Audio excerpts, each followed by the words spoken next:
За эрүүл мэндийн булангараа Монголын уламжлалт эмнэлэг сургалтын төв болох Мам татсан эмнэлгээс хүрж байна. Отож Марамб их сургуулийн багш шимж инх далаатай уулзж ярилцах гэж байна. За сайн байна уу? Танд энэ өдрийн мэндийг хүргье. За баярлалаа. Тань ч гэсэн өдрийн мэндийг хүргье. За үзэгч ард түмэндээ одоо ямар өвчтний тухай мэдээлэл өгөх гэж байна? За өнөөдөр би бол дотор өвчин бүгдийн шалтгаан эс шингэх гэдэг өвчний талаар мөн тэгээд эс шингэн өвчин үүсэх үндсэн сүр дээр галын элч гэдэг талаар. Тэгэхээр ерөнхийдөө бол өвчин сурчлан сэргийлэх, эрүүл амьдрахад юг анхаарах хэрэгтэй. Тэр талаар ерөнхийдөө бол үзэгч түмэндээ зөвлөгөө өгье гэж бодож байна. За эс шингэх өвчин маань одоо яг ямар өвчин юм бэ? Та тэр талаар тайлбарлаач. За тэгэхээр эс шингэх гэдэг өвчнийг тайлбарлахын тулд уламжлалт нохооны багагаа нэг одоо онлоос нь ярих хэрэгтэй л дээ. За товчхон хэлэхэд бол үүдээ уламжлалт ухаанд бол хийшэр бадган гэдэг ойлголт, халуун хөдний ойлголт, таван мохот ойлголтыг ярьдаг гэсэн үг. Тэгэхээр энэ онлуудыг хараад ерөнхийдөө бол эс шингэх өвчин төр галын хэлж гэдэг талаар бол тайлбарладаг л та. Тэгэхээр эс шингэхтэй өвчтнийг ярихын юм заавалчгүй галын хэлж гэдэг юмыг товчхон ойлгох хэрэгтэй юм байна. Тэгэхээр галын хэлж гэдэг маань юу вэ гэсэн үг гэхээр бидний эдсэн хоол шингээд байгаа тийм ээ. Тэр шингээж байгаа тэр зүйлийг л галын хэлж гэж хэлж байгаа. За уламжлалаар болохоор бол яслагч балганаар яслагдаж, шингээх шараар шингээгдэж тунгалаг гал тэгшдэг чигээр тунгалаг зөвхт ялгарна гэж хэлж байгаа. Ингээд бидний эдсэн хоол маань тэгж шингэдэг гэсэн үг. Уламжлалтын тухай ойлголтоор бол. Тэгэхээр бол энэ шингээх хүчийг л хүн амьдралынхаа насан туршдаа бол их гамнаж, хайрлаж явах хэрэгтэй юм байна. Юунийг хайрлаж гамж явахын тулд хүн бол зөв хооллох хэрэгтэй, цаг үйлрэлтэйгээ зөв зохицуулан явах, явдал судлаа зөв зохицуулах хэрэгтэй, тийм ээ. Гэх мэтлэн бол ерөнхийдөө бол хоолунд явдал суудал дээр л ихэд бол маш их эрүүл амьдрах ухаан уламжлалт хавдал байдаг. Яг дээрээс нь энэ зүв байх юм бол өвчнөөс бол ер нь бол урьдчилан зэрэгэл чадна л гэсэн үг.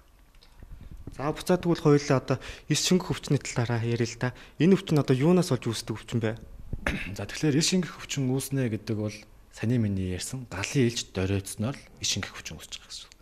Тэгэхээр яахлаар энэ галын элж дөрөөддөг вэ? Хоолыг шингээж чадхаа болдог вэ гэхэлэр хэд хэдэн нөхцөл байгаа л та. За өнөөдрөөс нь дурдах юм бол за мэдээж бол амны хөндөй буюу шүд ирүүл байх гэсэн үг тийм ээ. Шүд нь бүтэн байх, шүд нь орхиодоогүй байх. Мэдээж бид нар бол хоолыг зөв буталж сайн жажилж нунтгалж чадчихжээ л хоол бол ходоодонд ороод маш сайн боловсрож одоо тэр яслагч бадган гэдэг амар бол яслагдаж цааш нь бол зөв процессор шингэнэ гэсэн үг юм байна. За хоёрдугаарт нь болохоор энэ галын элчийг дөрөөд бол хоол хүнс гэж бий. За энэ хоол хүнс нь юу байдаг вэ гэх юм бол одоо хүйтэн, за сэрүүн, за хүнд хоол гэж монголчууд ярьдаг тийм ээ. Махан хоол. За тэгээд одоо хуурсан, шарсан, түлэгцэн хоол их хэмжээгээр идэх. Тэгэл одоо үл зохицох хоол гэж байна тийм ээ. За жишээлх юм бол хоорондоо зохицдоггүй бол цагаан айдаа мах зохицдоггүй гэдэг шиг тийм ээ. Загсны мах сүү зохицохгүй, дахианы мах, загсны мах, дахианы өндөг загсны мах зохицохгүй гэх мэт ийм зохицохгүй хоолуудыг бас их идэх. Тэгэхээр бас галын элч дөрөөднө гэсэн үг. За өөр бас галын элч дөрөөддөг нөхцөл нь юу вэ гэхлээрээ нэг хоол идээд одоо юу гэдэг би дөнгөж сая нэг 30 минутын хоол идчихэд дөнгөж хоол ичээд тэр эцэн хоол маань юу гэдэг 2-3 цаг шингэх ёстой байтал тэг шингээгүй байж хахад нь дараагийн хоолыг идчихнэ гэсэн. Тэгэхээр мөн л галын элч дөрөөдөх шингэх хүчин үүсэх нэг нөхцөл нь болж байна гэсэн. Тэгээд ерөнхийдөө бол яг уламжлалт ухаанд бүх хүмүүс ерөнхийдөө зөв хооллох талаар бол нэг зарчим байдаг л та. Тэрний юу вэ гэхлээр бол ходоодыг бол 4% хааж байгаа. 4% хагаад хэрвээ хүнд хоол махан хоол гэсэн үг тийм ээ. Хүнд тийм махан хоол байх юм бол 4-ийнхөө одоо 4%-ааснийхаа 4-2-т махан хоол идэх хэрэгтэй гэсэн бүхэл хоолоо гэсэн үг тийм ээ. 4-1-д нь болохоор шингэн байх хэрэгтэй. Уух тийм ээ. Цайж үт юм уу шингэн зөвлөө өгнө гэсэн үг. 4-1 нь хоосон байх хэрэгтэй. Тэгэж чадах юм бол одоо тэр хүнд хоолыг шингээхдээ бол ямар нэгэн асуудалгүйгээр шингээж чадна гэсэн. Галын элч дөрөөдөхгүйгээр шингээж чадна гэсэн. Тэгээд яг хөнгөө хоол байх юм бол яг бол задлаж болно гэж хэлдэг л дээ. Тэгээ яг бас ерөнхийдөө бол залуу хүмүүс юм бол галын элч буюу хоолыг шингээх чадвар нь сайн байдаг гэж үздэг. За тийм болохоор залуу хүн бас харцангуйс хоолыг нэг хорох юм бас гайгүй. Гэхдээ бол саний мөн тэр хэлсэндээ хоол өмнөх хоолоо идчихэд шингээгүй бахан дараагийн хоолыг шингэх хүнд хоол идж байгаа бас энэ ч нэг бол байж л явах хэрэгтэй юм байна. За тэгээд ууг өвчин маань одоо яг насны хувьд одоо хэдээс хэдэн насныхан илүү их тусдсан болоо. За насны хувьд бол ерөнхийдөө бол арьс насны хүн бол тусч болно. Гэхдээ бол харьцангуй залуу хүмүүс арай гайгүй байж болох юм. Гэхдээ бол мэдээж тухайн хүний тэр үйл явдал ямар хоол идж байгаас нь шалтгаална гэсэн. Үнэхээр залуу хүн галын ээлжин сайн байлаа гэхэд богинохон хугацаанд бол тэр галын ээлжийг дөрөөдүүлээд ишингэх хүчин үүсгээд тэгээд тэр ишингэх хүчин бол одоо удаж, хуучирч, аргашиж болох юм байна. Тэгэхээр ерөнхийдөө бол юу гэдэг юм 0-16 насыг бол ялхас гэж үзэж байгаа. Тэгээд 16 насаас 70 нас хүртэл болохоор залуу үдир хүн гэж үзэж байгаа. Тэгээд 70 наснаас дээшхийг болохоор хөгшин хүн гэж үзэж байгаа. Тэгэхээр бол юу гэдэг энэ насыг ангилах юм бол налхас хүн бол одоо бадганы мөн чанартай тийм ээ тийм хүн байна гэж үзэж байгаа. Бадганы мөн чанартай одоо биеийнх нь юу гэдэг физиологийн тийм мөн чанартай гэх юм да манай ойлгомжтой ойлголтоор бол залуу хүн болохоор шарын мөн чанартай тийм маш их биер хүчтэй тийм ээ галын хэлжтэй уур омогтой аж гэдэг юм тиймэрхүү мөн чанартай. За хөгшин хүн яадаггүй гэхэлэр хийн найрвцсан тийм ээ. За гаал тамир тэнхээ муу гэх мэтлэн одоо бол хийж бадганыхаа 5 махуудын яснаас ангилж байгаа гэсэн үг. Тэгэхээр бол юу гэдэг энэ шингэх хүчин бол аж насны хүнд бол тохиолдож болно. Жишээлбэл бид нар хоолны ордлого гэж ярьдаг тийм ээ. Хоолны ордлого гэдэг бол ерөнхийдөө бол үл цогцох хоол, тэскүүл илжилсэн гэсрэл мууцсан хоолыг идэл шингэх хүчин үүсэж шүү дээ тийм ээ. Тэгэхээр бол энэ бол хоолны ордлого гэдэг бол бас нэг шингэх хүчний нэг шинж нэг үгүй. Хоолны ордлого гэдэг бол шингэх хүчний одоо нэг нь гэж бодож ойлгож болно гэсэн үг. За баярлалаа. Тэгээд мом татсан имлэг маань одоо яг 9 шингэх хүчинд зориулж одоо ямар хөвчлөгийг хийж байна вэ? За тэгэхээр шингэх гэдэг хүчин төрүүлсэн тийм ээ. Дотор хүчин бүгдийн шалтгаан болно гэж хэлж байгаа. Тэгээд шингэх хүчнийг бол ерөнхийдөө бол дөнгөж шинэгдэн тийм ээ. Дөнгөжлөгдийн шингэх хүчин үүссэн бол буталсан ус имжилж болно гэж. Тэгэхээр бол үгдийн дөнгөж анх удаага үдэ шингэх хүчин үүсэж байгаа бол буталсан ус гэдэг юм уу тийм ээ. Бүлийн халуунч нарын хоолойд эдгээч болно гэсэн үг. Тэгэхээр шингэх хүчин үгдийн ингээд бол нэг тийм хүнд хүчин биш юм шиг нэг зүгээр л хоол шингээл нэг жоохон зовирлж ханхааж байгаа л гайгүй болно ч ойлгож болох юм л да. Гэтэ бол хамгийн аюултай зүйл нь юу вэ гэхээр бид нар бол өдөр тутамдаа буруу хооллож шингэх хүчнийг байнга үүсгэж яваад байгаа. Нэгсэндээ хоол нь дутуу шингээл тийм яваад байна гэсэн. Энэ байдал маань л удаан удаж хуучрахлаараа л цаашлаад одоо архагийн дөрвөн архагийн хүчин гэдэг юм л үүсгэж байгаа юм л да. Тэгэхээр бол энэ хүчин бол доотлол нь 1 сар тийм ээ 3 сар 6 сар жил маш олон жил үүдийн маш удаан хугацаагаар үргэлжлэж ижил энэ шингэх хүчин бол бас нэлээд гэж хүнд хүчин болж хувирна гэсэн үг. Тэгэхээр үүдийн энэ шингэх хүчин одоо удснараа ямар хүчин үүсгэж болох вэ гэхлээр бол за их уламжлалаар ярихад бол одоо битэг гэж ярина тийм ээ. За илгэн дээр ч юм уу аль нэг эрхтэн дээр битэг тийм ээ.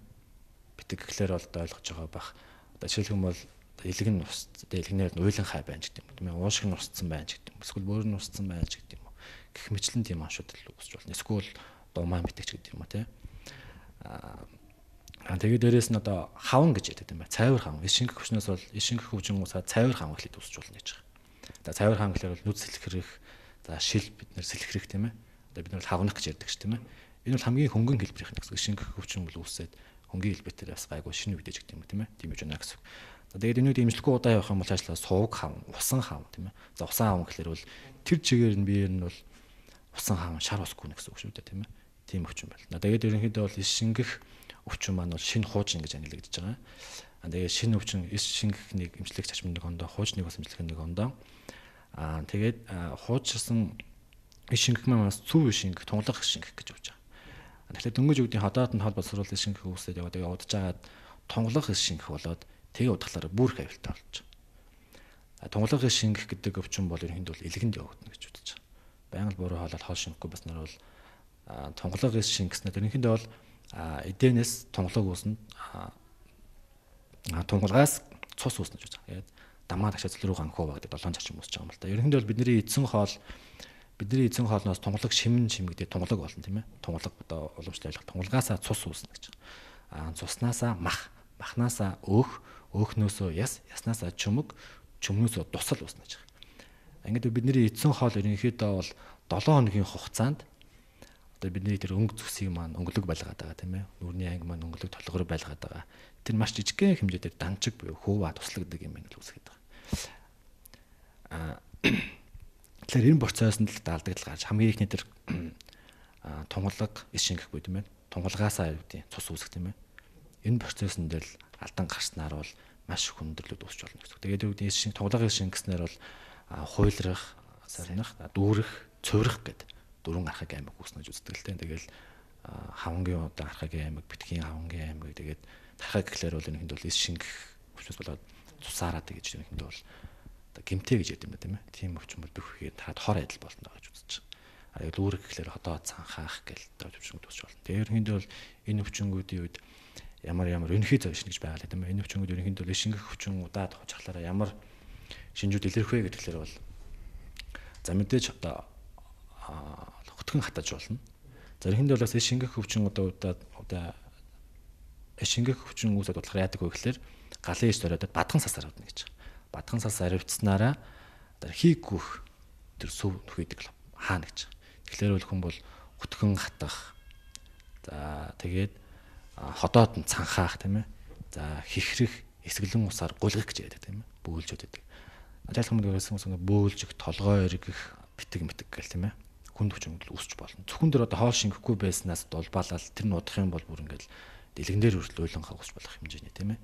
Тийм бол битэг өвчин бол үүсч болох тийм өвчин байна. Тэгэхээр бол энэ зөв хооллолтыг зөв хооллол тэр зөв хооллох техникийг зөв амьдрал техникийг бариад авах юм бол хүмүүс маш удаан хугацаанд эрүүл амьдарч болно гэсэн.